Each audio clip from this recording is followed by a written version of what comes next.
In that day King Ahasuerus gave to Esther, the queen, the house of Haman, enemy of the Jews. And Mordecai entered in before the face of the king, for Esther acknowledged to him that he was her father's brother. Therefore the king took the ring, which he had commanded to be received from Haman, and he gave it to Mordecai.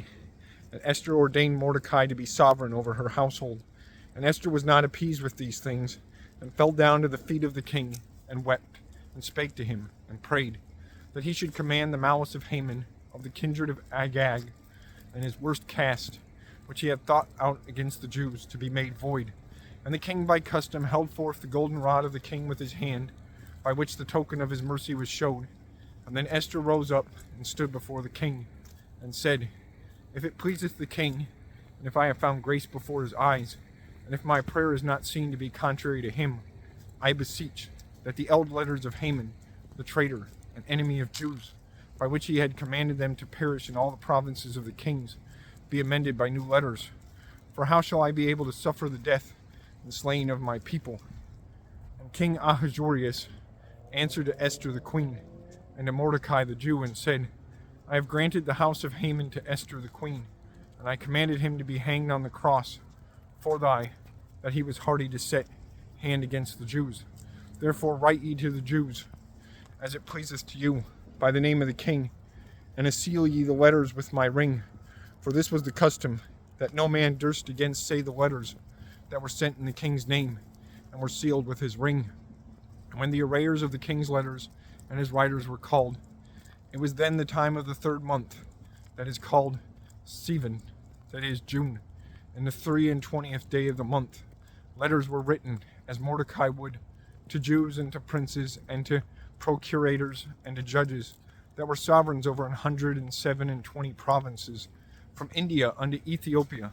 They were written to that province and to that province, to that people and to that people, by their languages and by their letters, and to the Jews, that they might read and hear them.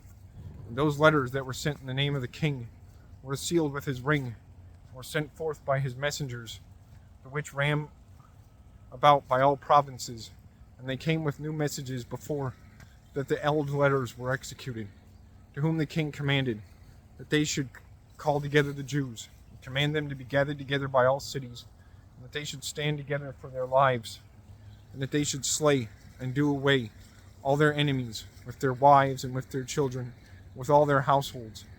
And one day of vengeance, that is the 13th day of the 12th month of Adar, that is March, was ordained by all provinces.